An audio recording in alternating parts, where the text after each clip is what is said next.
Welcome students in your Hindi class.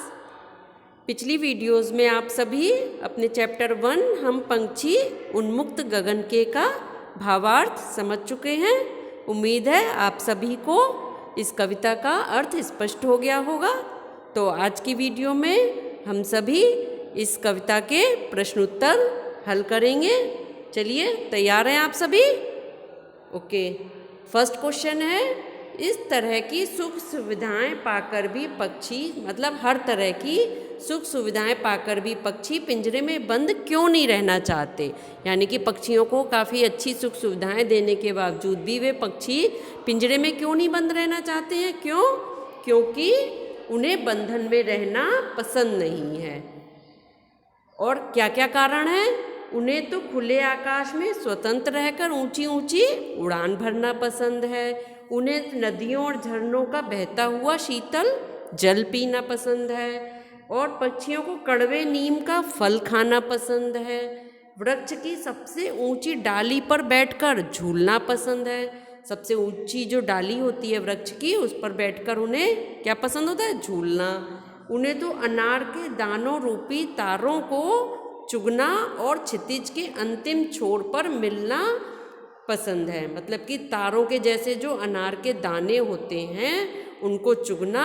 इसमें उल्टा लिख दिया है कि अनार के दानों रूपी तारों, मतलब तारों रूपी अनार के दानों को चुगना और क्षितिज के अंतिम छोर पर मिलना, आकाश का जो अंतिम छोर है उस पर मिलना पसंद है। और यह सभी कब संभव है? जब वह आकाश में उड़ रहे हो, क्योंकि पिंजड़े में बंद रहकर उनकी ये सारी इच्छाएं पूरी नहीं हो सकती, इसलिए उन्हें पिंजड़े में बंद रहना पसंद नहीं है। दूसरा क्वेश्चन है, पक्षी उन्मुक्त रहकर अपनी कौन कौन सी इच्छाएं पूरी करना चाहते हैं? तो यही सभी इच्छाएं जो अभी आपने देखी कि उन्हें क्या क्या पसंद है, वही सारी इच्छाएं भी हैं। जैसे पक्षी उन्मुक्त रहकर अपनी निम्न इच्छाएं पूरी करना चाहते हैं। पहली, पक्षी खुले आकाश में स्वतंत्र होकर उड़ने की इच्छाएं पूरी करना चाहते हैं। नदियों और झरनों का बहता हुआ शीतल जल पीने की इच्छाएं पूरी करना चाहते हैं। आपने देखा ना, कविता के माध्यम से पक्षी यही सारी बातें कह रहे हैं ना, कि उन्हें बहता हुआ जल पीना पसंद है, आकाश में उड़ने की इच्छा है, नीम के पेड़ की कड़वी कड़वी, जिसे निबोड़ियाँ बोलते हैं, नीम के फल को, उसको खाना उनको पसंद है। उन्हें बहुत अच्छे अच्छे पकवान पसंद नहीं है, उसके बदले उन्हें नीम की कड़वी निबोड़ी ही पसंद है। पक्षी पेड़ की सबसे ऊंची टहनी पर झूलने की इच्छा पूरी करना चाहते हैं।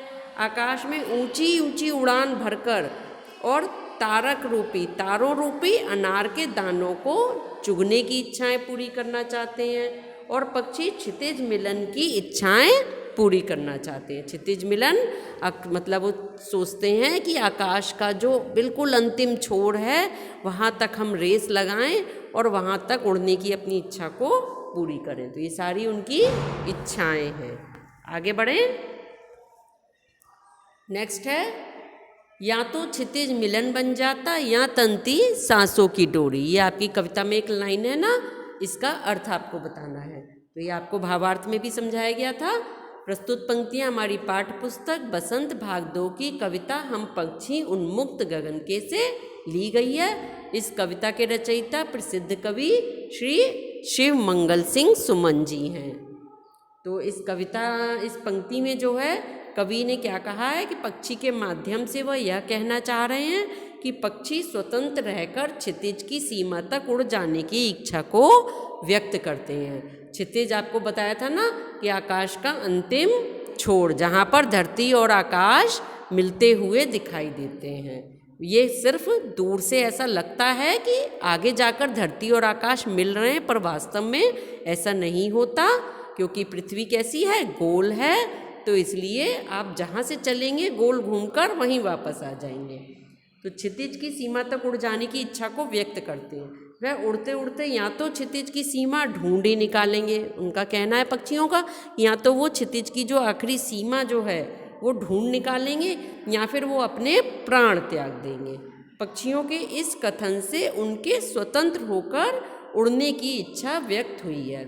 इस कथन से क्या पता चला है कि पक्षियों के स्वतंत्र रहकर उड़ने की प्रबल इच्छा को व्यक्त किया गया है। आगे, बहुत से लोग पक्षी पालते हैं। ये किस में से है? अनुमान और कल्पना में से है आपके, कि बहुत से लोग पक्षी पालते हैं। पक्षियों को पालना उचित है अथवा नहीं? अपने विचार आपको लिखने हैं कि आपको क्या लगता है कि पक्षियों को पालना उचित है, या फिर लगता है आपको कोई नहीं, पक्षियों को पालना उचित नहीं है। हमारे विचार से पक्षियों को पालना बिल्कुल भी उचित नहीं है, क्योंकि ईश्वर ने उन्हें उड़ने के लिए पंख दिए हैं तो इच्छाएं भी दी होंगी। यानी कि जब ईश्वर ने पंख दिए तो उनको इच्छाएं भी दी हैं ईश्वर ने, तो वे हर वक्त स्वतंत्र होकर रहना चाहती हैं। अपनी इच्छा से ऊंची ऊंची उड़ान भरना चाहती हैं, पेड़ों पर घोंसले बनाकर रहना चाहती हैं, नदी झरनों का जल पीना चाहती हैं, फल फूल खाना ही उनकी प्रवृत्ति है। उनके पिंजरे भले ही सोने के क्यों ना हो, क्यों ना हम उन्हें बढ़िया से सोने के पिंजरे में गद्दे अद्दे डाल के बैठा दें, उनके पिंजरे में खाने के लिए बढ़िया से बढ़िया महंगी से महंगी चीज़ क्यों ना ला कर रख दें, लेकिन सत्य तो यही है कि बंधन में रहकर मिलने वाली सुविधाओं से अच्छा कठिनाइयों से भरी आज़ादी है। यानी कि बंधन में रहकर कितनी भी अच्छी मिलने वाली सुविधाओं से अच्छी क्या है? कितनी भी कठिनाइयों भरी उनकी आज़ादी है।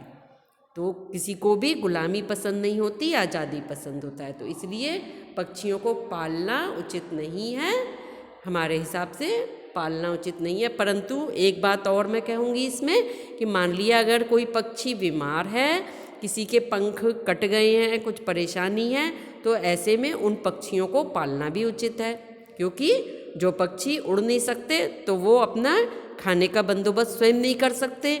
तो यहाँ पर हम कहेंगे कि उन पक्षियों को पालना उचित है कि जो उड़ नहीं सकते उनको अगर हम पिंजरे में बंद करके रख लेते हैं तो कम से कम समय से हम उनको भोजन उपलब्ध करा सकते हैं। परंतु अगर वो उड़ नहीं सकते तो वो मर जाएंगे भूखे प्यासे। तो ऐसे में ऐसे पक्षियों को पालना उचित है जो बीमार हैं या जो उड़ नहीं सकते। ठीक, आगे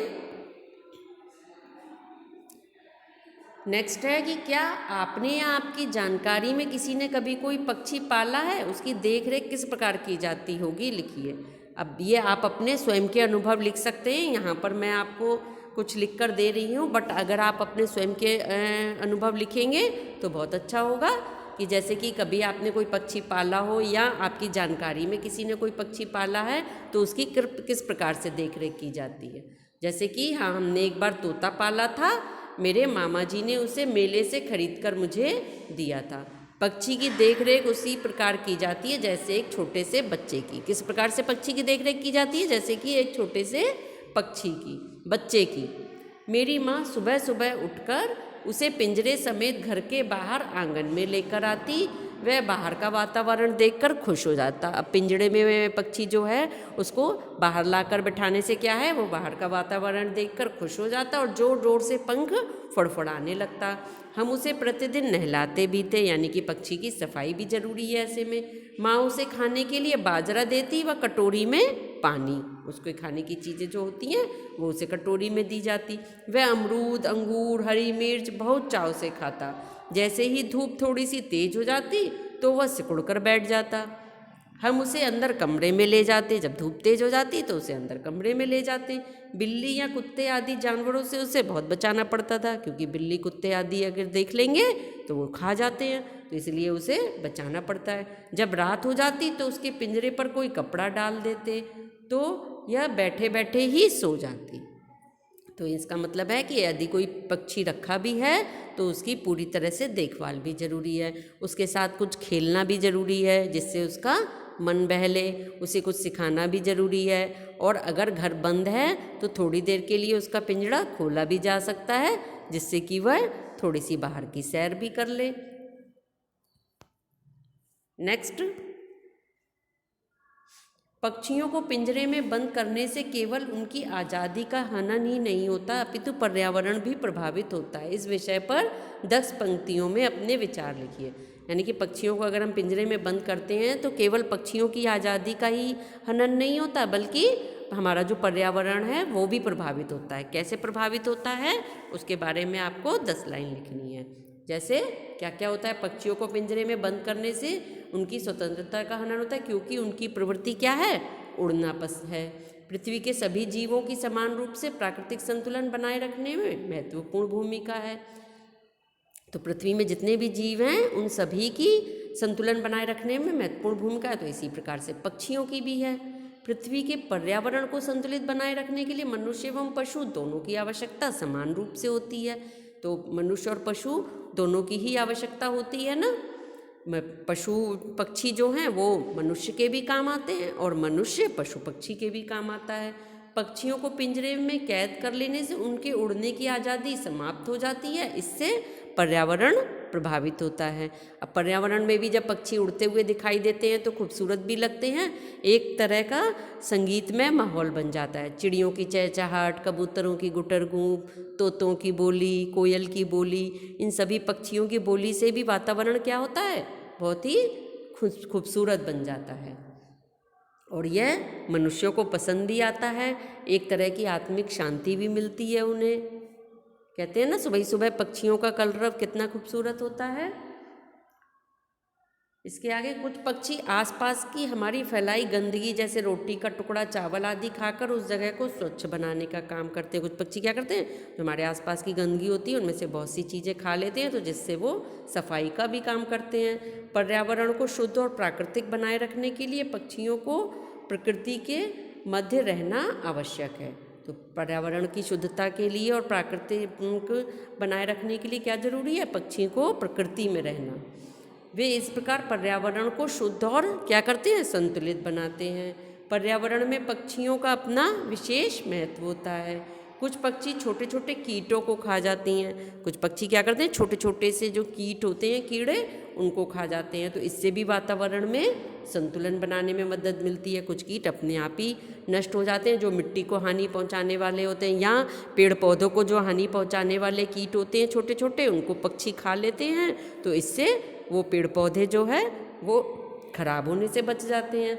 पक्षी पेड़ों में उगे फलों को खाकर उसके बीजों को गिरा देते हैं, जिनसे नए नए पौधे उगाते हैं। पक्षी क्या कहते हैं, जब तरह तरह के पेड़ पौधों में से फल आदि खाते हैं तो उसके बीजों को खाते खाते नीचे गिर जाते हैं और उन्हीं बीजों से नए पेड़ पौधे उगाते हैं, नए फलों के पौधे, सब्जियों के पौधे उगाते हैं। तो यह भी एक तरीके से अच्छा ही है कि अपने आप पर्यावरण में संतुलन बना रहता है। कुछ बेकार की पत्तियाँ, बेकार के फलों को खाकर उसको भी नष्ट होने से बचाते हैं और कुछ नए पौधे भी उगाते हैं। तो इस तरीके से पशु पक्षी कितने काम आते हैं हमारे। नेक्स्ट, भाषा की बात के बारे में अब हम अगली वीडियो में बात करेंगे। आज के लिए यहाँ तक ही। Okay, bye bye.